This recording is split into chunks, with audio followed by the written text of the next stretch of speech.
On? Hello. Oh, there we go. Yeah, I feel really excited, really happy about my performance today. Happy, the way I hung in that first set and was able to still win it. Um, and again, my second final this year is means a lot, especially kind of the last tournament of the year to finish really strong. Win or lose tomorrow, I think is I don't know, just kind of the icing on the cake to a really good couple years. So definitely very proud of myself. Hi, Jessica. Daniel Araiz, Antena Deportiva. 40 victories this season, actually your first final here in Mexico, and you can be the first champion of this tournament. How do you feel? Yeah, it's very happy. Um, that would be really cool. Something to be the first tournament winner here would be extra special, especially here in Mexico. I've really enjoyed my time, and the fans have been really great and very excitable. And I think they're really happy to see some top level tennis. So it would be an honor if I was able to win that title tomorrow. Congrats and thank you. Thank you. Hi, Jessica. Karen Moran from este newspaper. A few time ago, people said, "Oh, Jessica Pegula, the owner of the, the Buffalo Bills." But now people say, "Jessica Pegula, one of the best tennis players in the world." If it was difficult for you in any time, and how do you feel that now the people knows you for your performance in the court? Yeah, no, it's definitely something I've always had to deal with, I guess, especially as I was coming up and I was doing better and more people kind of knew my name. But always, I think, important, that it's nice that I was able to make a name for myself in this sport. And, I think I did that already, but I think just solidifying it by how well I've been doing the last year, it definitely gives me a lot of confidence. And it's nice to see people noticing, for what I'm good at and not other things. So yeah, it's special. I'm glad that people are starting to say that. Thank you. Hi, Jessica. Andrea Martinez from 2DN. Tomorrow you are going to play for your first title since 2019. How handle the pressure and the nervousness before the match? Well, I was in the finals in Madrid, so second final this year. But yeah, of course, there's always, I guess, nerves going into a final, but at the same time, you're happy to be there, and in a way, I feel like you have pressure, but you also don't have pressure because, when you start a tournament, that's your goal is to get to the end and to give yourself a chance to win a title. So when you finally make it to kind of the last stage, I think you get really more excited, nervous. But, it depends on the day. I'm sure I'll see how I'll feel walking on court tomorrow, how my warm-up feels.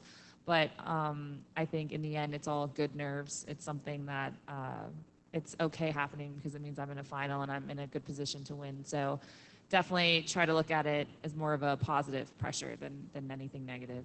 Okay, thank you, Jessica. Hi, Jesse. Arturo Sanguino de Universal Deportes. How do you feel of this match? Because Victoria was the favorite of the people. I'm sorry, what is that you said, last thing? How do you feel that after this match? Yeah, no, I feel good. Again, I thought I played a really good first set. Second set, you could tell she was not feeling 100%, but I think, again, coming back from being down in the first set, I really wanted to get that first set in to push her a little bit to see what would happen. And, if I didn't turn around that first set, I'm not sure that maybe she would have been feeling fine and I would have lost. So I think it's just important that, no matter what the score is, every game, every single point matters, even if it seems like it's not going your way. I think I was just proud that I was able to change the momentum. Thank you.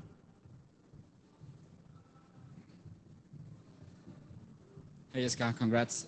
After the big win of tonight, that is leading you to the final, how does it feel to be received or all these kids to be signing your Yeah. collectible cards and those balls? Yeah, it's been super cool to see. It's definitely probably one of the places where you see the most, I think, kids like screaming for your name and your autograph and your picture.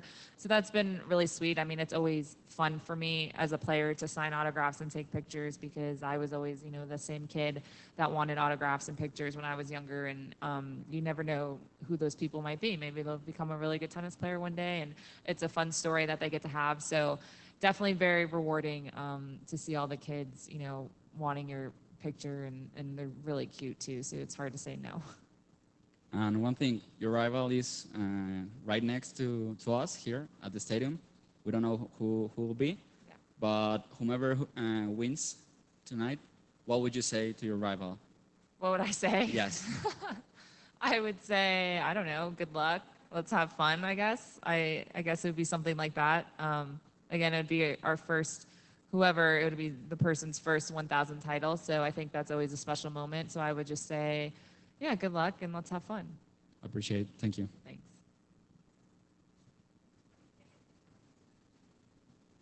Yes, congratulations. Thank you. Just obviously your season's not even close to being over and you can accomplish something quite significant tomorrow. But of all of the kind of accomplishments that you've already had under your belt this year statistically or milestones, all that sort of stuff, what stands out to you? What are you the most proud of so far? That's. I think you already asked me this. This is like a loaded question. There are so many moments. I think I'm just most proud of how I've dealt with the year. I mean, there's so many ups and downs, and I think I even had pressure because I did so well the year before to even back up that year, and to be able to build off of that, I think is something really special that I'll always be very proud of. Is how I handled kind of the pressure of coming into this year and being able to build off of it. And I'm not sure if a lot of people thought I would be at my ranking now or have as many chances as I've had. So I think just being able to kind of prove people wrong, maybe prove myself wrong a little bit, and just to keep building is probably what I'm most proud of, because it's a long year and there's a lot of ups and downs. But the good thing is there's always another week and you can always turn it around the next week. And I think that's something I've done very well this year especially. That was my next question, because you came from San Diego, changing conditions, and Yeah. it doesn't sound like you were feeling it right off the bat here in Guadalajara off your racket. Yeah. And obviously the match points that you saved in the opening round. Now you're, one match away from the title. Can you just talk about kind of your journey this week of managing all the adaptation that you maybe had to take on? Yeah, I think it's more obviously getting racket strong, kind of figuring it out, but also having an open mind and not getting too frustrated and upset when something doesn't feel right or racket tension doesn't feel right. The conditions change from day to night, so it's totally different even playing tonight than it was a couple days ago. So I think you just have to have an open mind and realize that you're not always going to feel great. And that's something I've definitely had to learn over the last couple years, is even when you don't feel 100%, you still have to figure it out.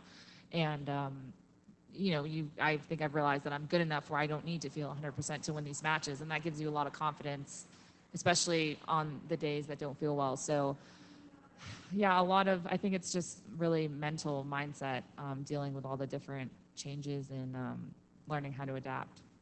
And then just looking ahead to either Maria or Marie, obviously with SAC having a pretty emotional week this week, and it would be a very big kind of opportunity for both of you tomorrow. And then obviously if you could just talk about Marie as well. Yeah, they're both going to be tough. I've played both of them several times and always seem to have pretty tough matches whenever I play them.